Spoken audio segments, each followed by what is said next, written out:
Rev up your engines!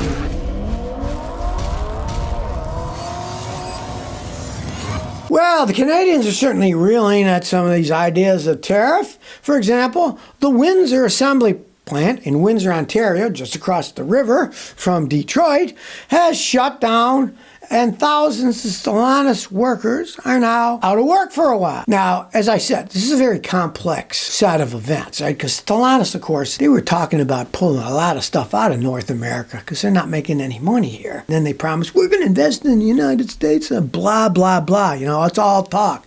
All these talking heads. You can't listen to what they say. You got to see the reaction of what they're actually doing. And if they ended up shutting down some of these factories, that's what Stellantis wanted to do in the first place anyways. And they could use Trump's tariff as an excuse to shut these things down and just leave, right? A lot of people say, well, no, they'll build more in the United States. No, maybe not. Maybe they'll just stop building. Who knows? All I have to say is, as consumers, we have a lot of power. If you don't buy something, guess what? They're not going to be able to build them, and they will go out of business. So these companies that are doing weird deals like this, my advice is don't buy their car. It's real easy to do. I don't advise buying Stellantis products anyways. They've been going downhill. The Jeeps have been going downhill. The trucks have been going downhill. And all that Italian crap has always been. It isn't going downhill. Fiat. That's not going down. It's been on the bottom of the hill in the valley for a long time.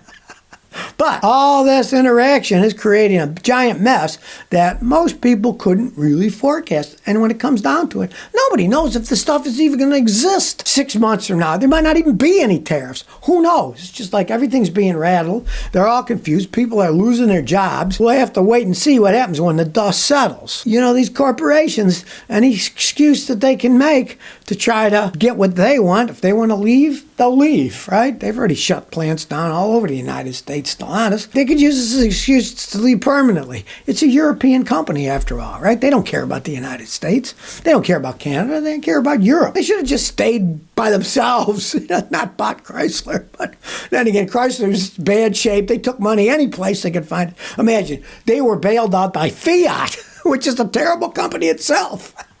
Well, it looks like Audi's top-selling crossover will be unsellable in the United States after the tariff. They raise it, they're expensive enough, right? But here's the funny thing. Their top-selling crossover is the Audi Q5. Okay, last year they sold 56,000 of these things. Not that many, right?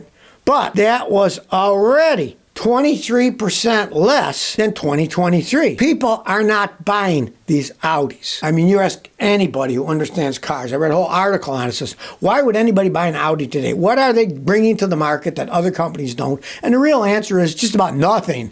They're overpriced. They fall apart when they get old. They burn oil. Their transmissions go out. They're insanely low resale values. I've had many people buy used Audis because they said the price was just too good to be true. Then they found out it was too good to be true because they fell apart if they kept them for any length of time. I mean, I also have customers that like to buy cars every year, right? And in that case, if you get an Audi that's a decent used car at a cheap price, that's probably not that bad of an idea because you're only driving it for a year. And as long as it doesn't fall apart right away, let's say the thing's got 40,000 miles, it still shouldn't fall apart yet. You can drive it for a year or so, get another car. There's nothing wrong with that. You can get an electric car every year. Now, a lot of them are inner city cars, right? So you can get them with low mileage cheap enough because now the price is really dropping on those things. Does anybody care that maybe the Q5 will be unsellable? Well, most Americans don't. They've already voted before all this tariff stuff. They went down 23% in 2024. That means they also almost 1/4 of their market aren't buying them. And if you ask me, it's a downward slope that's still going down. And if they raise the price a bunch more, hey, certainly even less people are going to buy the things. Well, here's one that really doesn't have anything to do with tariffs and cars because it's been happening anyway. GM is temporarily laying off hundreds of workers at their Factory Zero plant in Detroit. All right? If you don't know it, they have a factory, they called it Factory Zero, that makes EVs for GM, right? And I think they really picked the wrong name here, people. Factory Zero. I would definitely say it's Factory Zero because Americans have almost zero interest in buying electric cars that GM makes. The ones they make there are the Hummer EV, pickup and SUV, the Sierra EV, the Chevrolet Silverado EV, and the Cadillac Escalade EV. Now, here's the thing. Nobody wants those things. I had a guy bring me an electric Silverado last year when I was in Tennessee to make a video out, right? This thing was listed at like 80 grand, and the dealer already had it down to 60,000. No one had bought it. It was a brand new vehicle. And the reason they brought it was they thought, well, it's an advertisement. A lot of people watch Scotty's videos. Maybe they'll see the Silverado and want to buy it because it still had the sticker on it and stuff, right? I asked the guy if anybody had bought it. Nobody had bought it yet.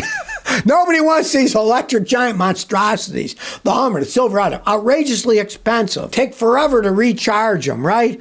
And people that want big vehicles want convenience, right? They don't care that they use gas. They want convenience. They want to be able to get and go as far as they want to go. They don't want to be sitting there for 4 hours charging it up, or if they're at a house and all it's got is a 110 receptacle, to charge one of those things would take like 6 days. Even with a level 2, it's going to take 14 hours or more to fully charge one of these. They're huge batteries. Some of them weigh over 2,000 pounds, just the battery, right? Now, they're laying off workers. As they say, it's temporary. Well, temporary is kind of like good versus what? Bad? It's all relative, right? So temporary could be a year or two. You never know, right? But the fact that they got to lay them off because they're not selling these things, this has nothing to do with the tariffs, just anything. The tariffs you'd think would make this go up because they're all made in the United States. Those electric GMs, they're all made here. They're not made anywhere else. They make them here in the United States, right? And they're laying workers off because guess what? They can't sell the stupid thing because people don't want them, especially at high price ones. But even if they come down, unless they get really cheap, the urban people might like them. But truck people, big vehicle people, they want convenience. That's why they're buying a big vehicle. They don't want to be stuck in the middle of nowhere without electricity. And let me tell you, I traveled from Rhode Island to Tennessee, and I did not see any of these new electric charging stations. The government was going to build billions of dollars of them, and they've only built a handful of them. No, and that stuff obviously is going to stop now, too. It's going to start skidding the electric car market. It was bad enough that nobody wanted to buy in the first place. But now that they're saying, well, they said they're going to build this infrastructure, and that looks like that's all falling apart. It'd be like having a gasoline car. You can't buy gasoline. What good would it be? Well, Beijing just slapped a 125% tariff on U.S. goods and another trade war escalation. And the Chinese say, well, we're not going to do any more than that. Well, 125 is a lot, right? What a lot of people don't understand is the trade is so imbalanced between China and the U.S., right? The Chinese would be fools to try to escalate this thing because last year, the United States imported $439 billion worth of crap from China. Right? We exported $143 billion to China. They are selling so much more stuff to us than we're selling to them. It would make your head spin, right? If they're going to up the tariff of the stuff we're sending over there, kind of foolhardy on their behalf. The whole thing, I don't know. I think a bunch of it is just rattling. They're rattling sabers at each other. Rattle, rattle, rattle. Because all this money that's involved, hey, there's no way there's not going to be backroom deals going on. Let's face the facts. Just like when they have arms embargoes, so you can't sell weapons to this country. All they did was sell it to another country, and then another country, and then it filtered down to the bad country that wasn't supposed to get the weapons.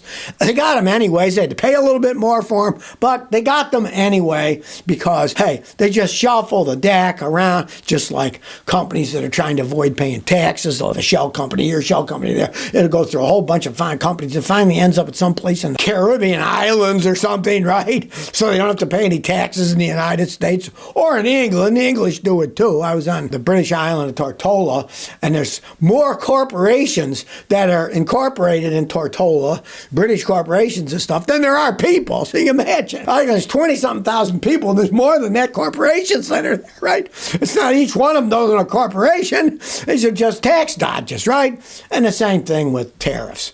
Who's going to collect them? Where's it going to come from? Are people going to be honest? Understand that less than 2% of the ship containers going to L.A. from China are even examined by customs. So, I mean, well, all of a sudden they're going to have the manpower to see what's in here, and then what's in these boxes? They're going to open all the boxes up. They wouldn't have enough manpower or time to do it, to go through millions of these things, every day. It's impossible.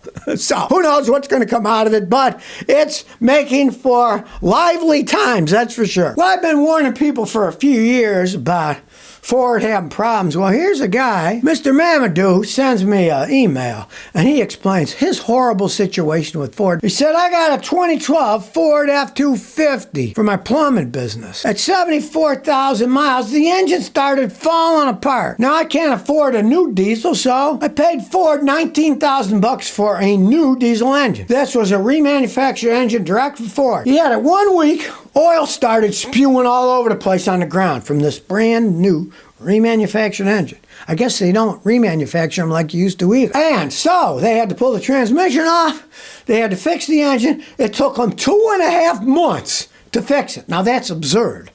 Totally absurd. It takes less than a day to build a vehicle, right? And they took 2.5 months to fix the remanufactured engine. They had sold them for $19,000 because they didn't remanufacture it, right? Ford has a quality control problem. Can you imagine if you got this truck and it's only got 74,000 miles on a diesel? Diesel engines used to go 500,000 miles. Back in the day, I had customers with Ford diesels that had 500,000 miles, still had the original engine, right?